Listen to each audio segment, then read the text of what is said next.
Now we shall enter into a very important and the new topic for today, which is Namapadani or Subanta Parichayaha. Similar to Kriya Padani, let us now understand further about Namapadas and Subantas. Namapadam. Again, Padam is nothing but Prakriti plus Pratyayaha. In that Namapadam, the Prakriti is called Pratipadikam. The Prakriti is called Pratipadikam in contrast to Dhatuhu for Kriyapadam. And the Pratyaya here are basically Supratyayas. There are totally 21 Supratyayas. We shall see quickly in the next slide. One example is Devena, similar to Ramena, etc. Deva is the Pratiparika, and then Supratyaya for this, the final form of the Supratyaya for this Tritiya Vibhakti will be Ina. So Devena it becomes. Similarly, another example, Sitasu. If you see, Sita is the Pratiparika, the Pratyaya, Supratyaya, the final form of the Supratyaya that is coming for Saptami Vibhakti will be Su. So when you combine this, it becomes Sitasu. That is the final word that we get. So there are Supratyayas, there are 21 Supratyayas, if you know, and it exists in all the three Vachanas, basically Ekavachanam, Dvivachanam, Bahuvachanam. So if we divide 21 by 3, we get 7. These 7 are called Vibhaktis. 21 pratyayas divided into Ekavachanam, Dvivachanam, Bahuvachanam, then this becomes that there will be total of 7 classifications like that, or 7 groups if you want to see that way. And this is called as Vibhakti. So the 7 Vibhaktis are used to denote a certain meaning whenever that particular Vibhakti is used by any of the Shabda, any of the Pratipadika. So the pratyayas are Su Aujas. These are the original pratyayas. These will be transformed based on grammar rules, and then the final form, for example, for Rama Su, it will become Ramaha, Ramo, Ramaha, and so on. So those are the final forms of the pratyayas. This is you don't have to remember this at this level, but this is just for your information that these are the 21 supratyayas which are there. Auchas, Tabhyambhas, Gnebhyambhas, Nasibhyambhas, Nas Os Am, Ni Os Sup. These are the 21 supratyayas which are there. For any Namapada, for any Pratipadika, these 21 pratyayas will be added, and the Shabda Rupa forms, the table that we learn, Ramaha, Ramo, Ramaha, will be generated. And that is what we are learning in every class, Shabda Rupani. This is also called Shabda Rupani. So what is this Sup? If you remember, similar to Ting, it is basically the starting letter of the pratyayas, Su, and the ending letter of this set of 21 pratyayas, which is Pul. This together is an abbreviation to denote all these 21 pratyayas. What do these mean? If you see, one is a subject, that is, it is Ramaha Gachati. If you say Rama is a subject in this sentence, the next Dvitiya Bhakti will refer to it, the object. So Rama reads a book. Book is an object. So that will be referred to in Dvitiya Bhakti. Instrumental case, that is the Tritiya Bhakti, it is used to denote any instrument for the action. Ramaha likhati. Ramaha lekhanya likhati. Rama writes using a pen, with the help of a pen. So that will be used in Tritiya Bhakti. Chaturthi Bhakti is for recipient. So Ramaha dadati. Ramaha brahmanaya dadati. Rama gives something to a brahmana, the recipient.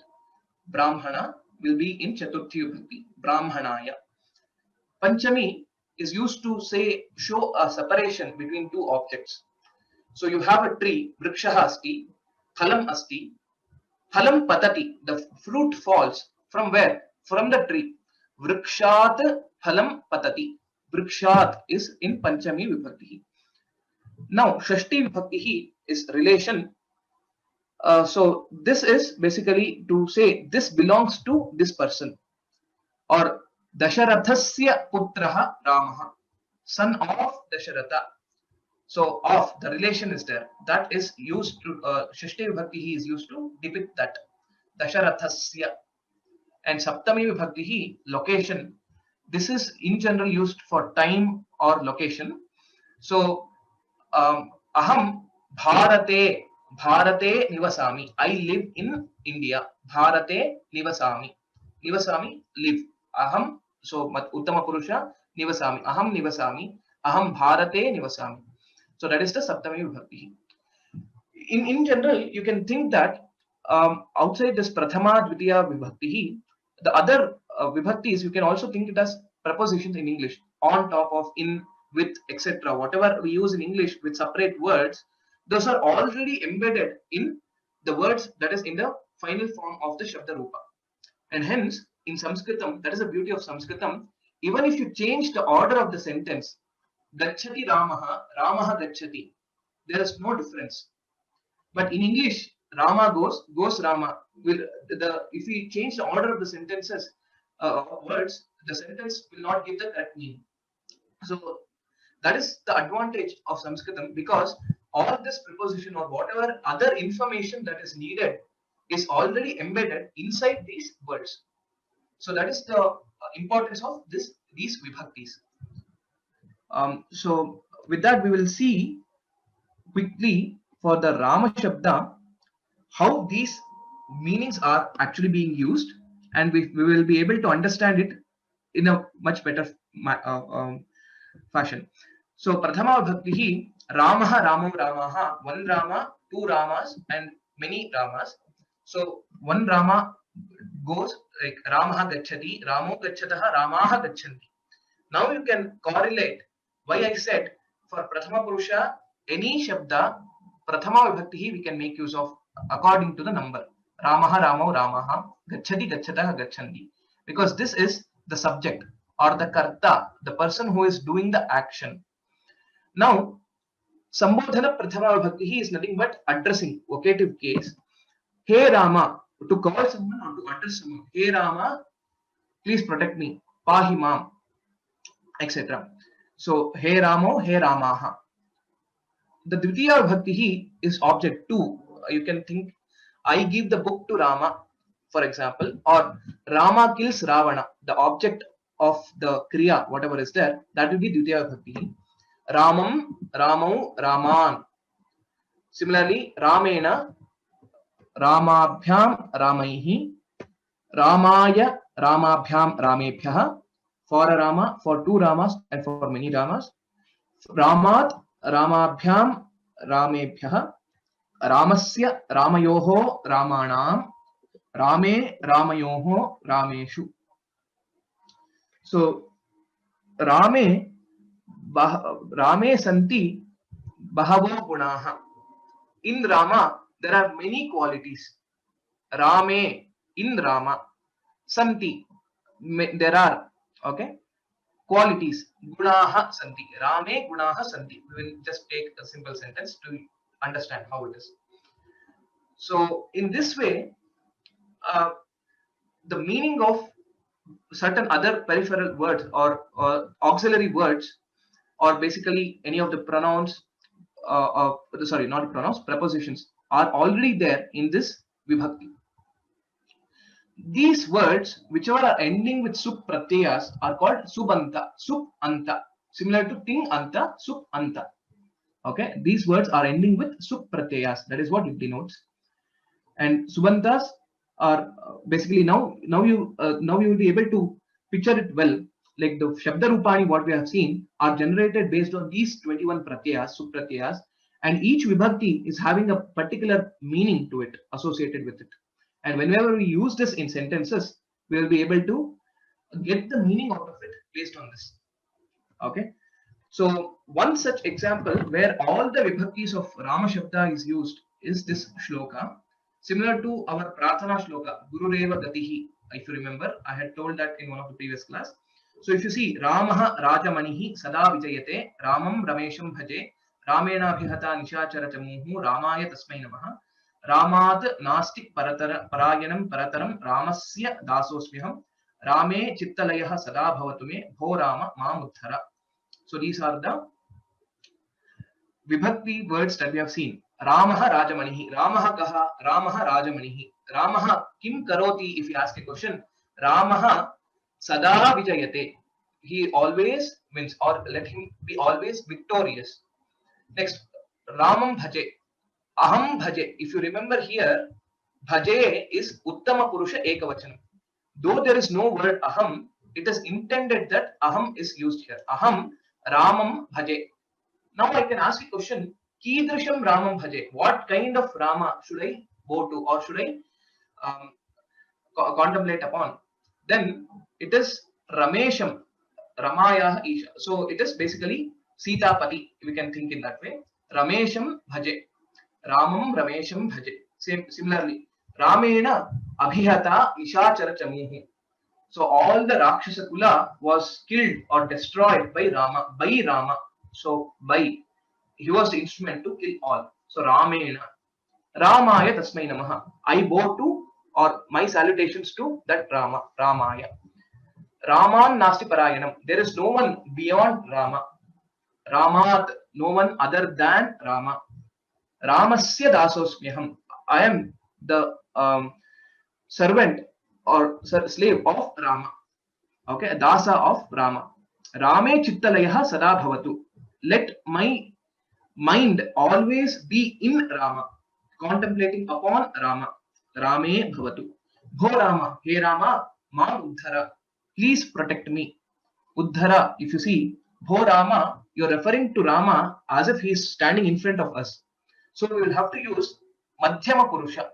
So Uddhara, Uddharati is the dhatu, Uddhara, similar to, but it is in a different lakara, but don't worry. So, but this is the Madhyama Purusha usage of Uddhara. So this way, I think now we are in a position where we have closely completed understanding about how these Kriyapadas are there, how these Namapadas are there, and how we can make use of this. Okay. If we ask the questions now, Vakyani Rachayamaha Cheta, Saha Kaha, Saha Ramaha, Saha Kim Karoti, Saha Patati. Whenever we want to know what that person is doing, etc., we can ask Saha Kim Karoti. So Saha Patati, Saha Likhati, Saha Kridati, etc. Then Saha Kim Patati. Now you are asking one more question. Saha Kim Patati. Now this answer, Pustakam Patati, is the object of this Kriya. Saha Pustakam Patati. Next, you are adding more and more words to this sentence. Saha kada pathati. When will he read? Saha pratah kale pathati. He will read in the morning. Then saha kidrishaha Ramaha. What kind of Rama is he? Saha chaturaha Ramaha. He is a clever Rama. Now, this is the art of framing sentences, creating more and more sentences and being more creative. So you know the basic words. You know the pronouns, you know the questioning words, you know the Namapadani, you know the Visheshanani. Now we shall all stitch these together to form a big and a meaningful sentence. Now if I use all these words that we have seen here in one sentence, if I want to make use of it, we can say Saha Chaturaha Ramaha Pratah Kale Pustakam Pathati. And here we end.